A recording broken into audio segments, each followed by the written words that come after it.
বাংলা চলচ্চিত্রের অ্যাকশন ঘরানার কথা উঠলেই যে নামটি ভেসে ওঠে সবার আগে তিনি মাসুম পারভেজ রুবেল। কুংফু, কারাতে আর দুর্দান্ত সব স্ট্যান্ডে যিনি একসময় ঢালিউড গড়ে তুলেছিলেন আলাদা এক সাম্রাজ্য।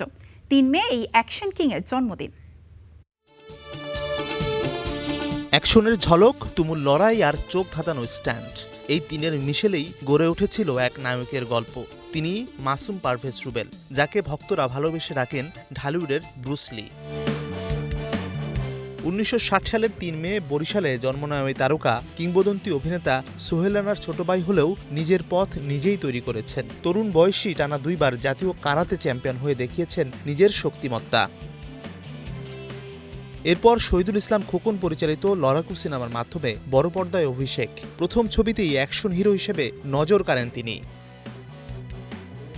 দীর্ঘ ক্যারিয়ারে প্রায় 2 শতাধিক সিনেমায় অভিনয় করেছেন রুবেল। শুধু নায়ক নন, ফাইট ডিরেক্টর হিসেবেও ছিলেন সমান দক্ষ। দ্য অ্যাকশন ওয়ারিয়র্স নামে নিজের একটি টিম গড়ে তুলে বাংলা সিনেমায় মার্শাল আর্টের জনপ্রিয়তা বাড়িয়েছেন বহুগুণ।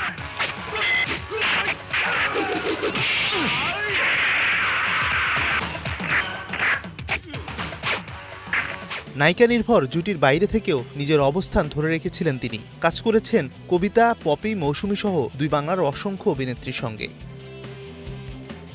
90 দশকের শেষ দিকে নির্মাতা হিসেবেও আত্মপ্রকাশ করেন রুবেল। প্রযোজনা ও পরিচালনায় একাধিক ব্যবসা সফল সিনেমা উপহার দিয়ে প্রমাণ করেছেন নিজের বহুমুখী প্রতিভা।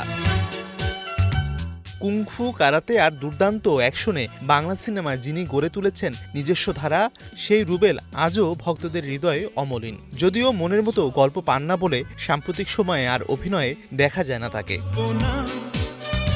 Mazharul Tamim, star entertainment.